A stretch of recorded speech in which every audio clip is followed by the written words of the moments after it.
Here we have a SAP 2000 model of a steel structure. Now, we will run the automatic design feature of the SCS software to load all the data from this model, with the goal of managing and designing all the steel connections in this structure.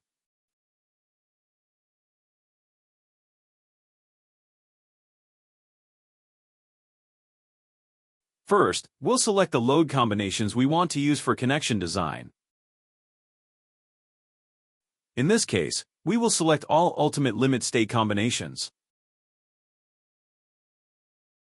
Therefore, we exclude only one service combination and another of the envelope type, leaving us with 43 combinations. Now we can review the general options that will influence the preliminary design of the connections. Here we can also define the folder where all files will be saved.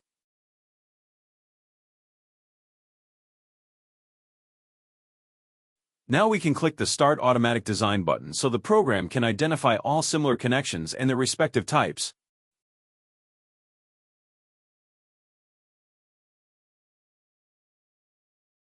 We can see that the program draws a sphere at each detected connection, with a color that is common to all similar connections detected. Now let's sort the table by the number of similar connections detected. We see that connection C11 repeats 176 times, and we can isolate the representation of this connection in the 3D model.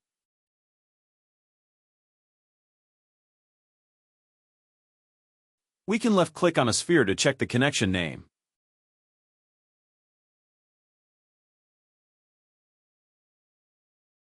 We see it's a connection of a secondary IPE 160 beam to a primary IPE 300 beam. And we can request its preliminary design and generate the corresponding calculation file. Whenever we click this button, the program generates new calculation files when they don't exist, or updates existing files, only for connections marked as design. In this case, we're asking to generate a new file, but later we'll see an update example. We see that the file has already been generated, but the connection is overstressed with a factor of 3.28. Let's open this connections file to see what's going on. We start by checking the log, where we find information about the imported forces and important warnings. In this case, we see the program warns that it found moments about the weak axis that are not evaluated for this type of connection. The user should check the model to assess the magnitude of these moments and determine whether modeling adjustments are needed.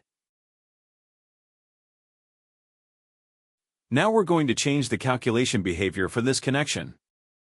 The automatic update option is very convenient when we have few design combinations, as it allows checking the connection immediately after each change. However, when there are many combinations, as in this case, verifying after each change will slow down iterative editing. If we switch to manual update, we can choose when SCS recalculates the connection. Now let's start making some changes to the connection. First, we'll request to weld the end plate to the web and to the flanges. Let's take a quick look at the imported forces. In SCS, connections are verified for the forces included in these tables. For this type of connection, it will verify for axial force, shear in both directions, and moment about the major axis of the secondary member. And here is the reason for the warning. Non-zero moments about the weak axis of the section were found, which are not considered for this type of connection. Let's also review the steel section data imported from the SAP 2000 model. We see the sections and respective materials considered for the primary and secondary members. Let's continue editing the connection. We'll change the bolts to M16. Increase the plate thickness to 10 mm.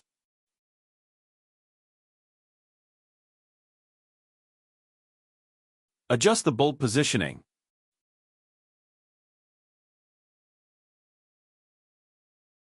And the distance to the top of the secondary member. Finally, let's review the weld data. The weld throat at the flanges is missing because originally the plate was only welded to the web of the secondary member. And now we can request to update the calculations. We see that the connection no longer shows verification errors. But to update the verification ratio in the table, we'll need to save this connection. And now we see the connection is okay, with 82% utilization. We see that the summary table also retains the previously mentioned warning about non-zero moments about the weak axis.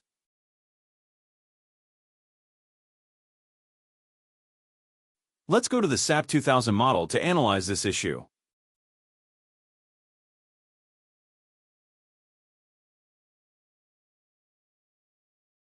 We'll select and isolate the visualization of all frames with IPE 160 sections to check forces and assign properties.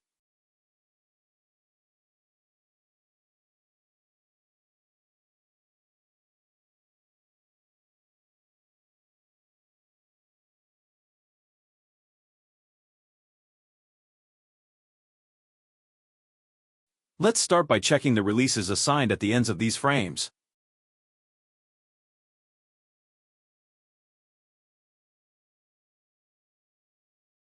We see M3 and M2 releases at both ends, with springs of 1000 kilonewtons meter per radians. In this table we see that all IPE 160 frames have the same moment release properties. Now let's review the M2 moments about the minor axis for the envelope of all combinations.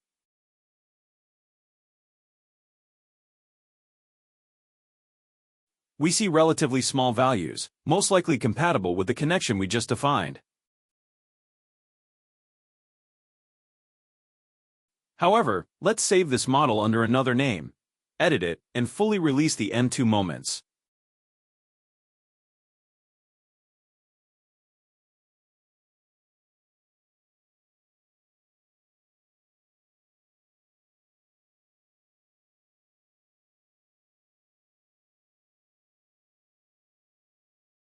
We review the properties of a frame and confirm that now we only have partial continuity springs for M3 moments. We have a perfect hinge for M2 moments. Now let's reanalyze the structure with this change.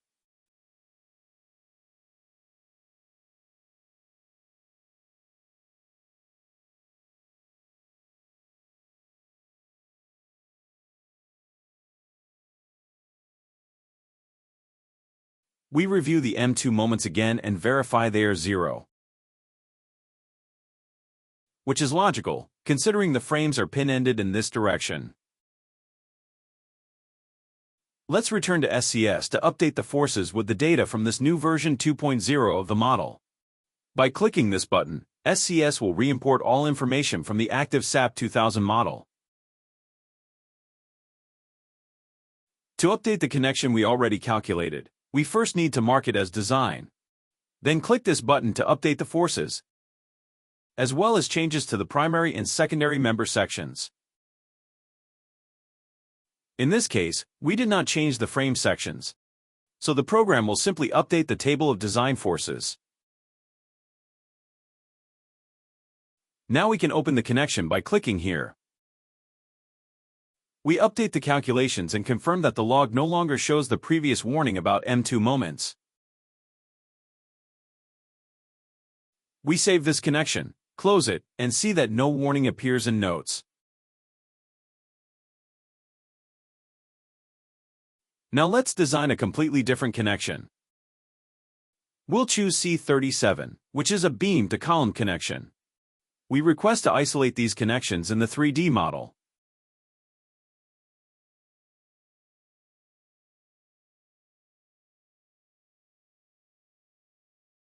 And we confirm they are beam-to-column connections. We see that 24 connections were found of HEA 320 beams to HEB 340 columns. In this case, instead of designing this connection from scratch, we'll base it on a similar connection we defined in the past, another project, for example. Inside that projects folder, we already have a subfolder with many old connections used in previous projects. Let's open this subfolder and look for that similar connection. Here we have a rigid connection of an HEA 240 beam to an HEB 500 column. Let's open this old connection in SCS just so we can review it before applying it to our new model.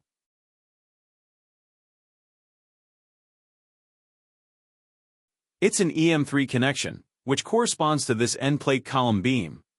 We see that the connection is already defined. The column is an HEB500 instead of the HEB340 in our project.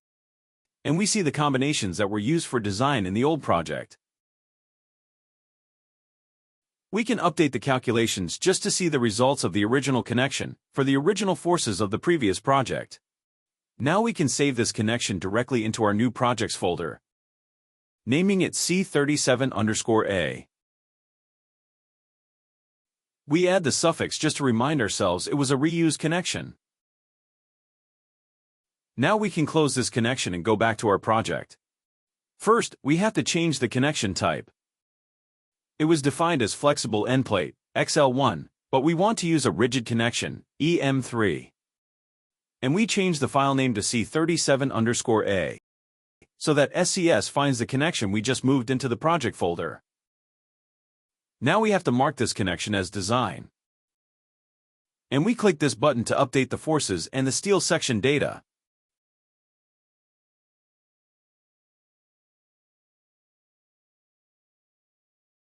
Now we open the connection.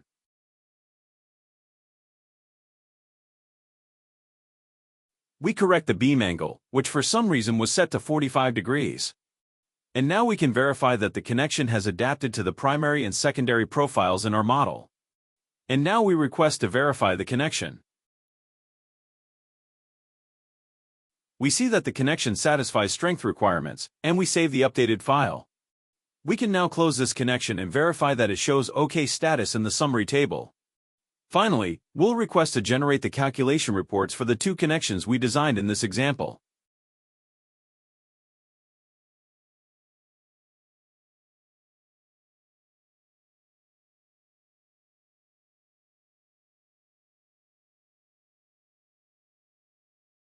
The reports are already prepared and were saved in the project folder. Let's review them.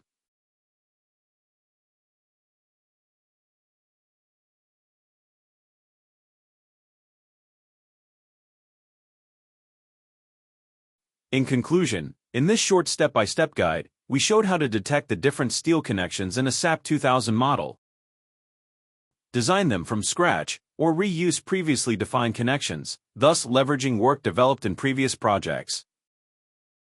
This workflow will tend to become increasingly productive as we expand our connection library from project to project. Lastly, we save the project before closing SCS, so we can continue the work later.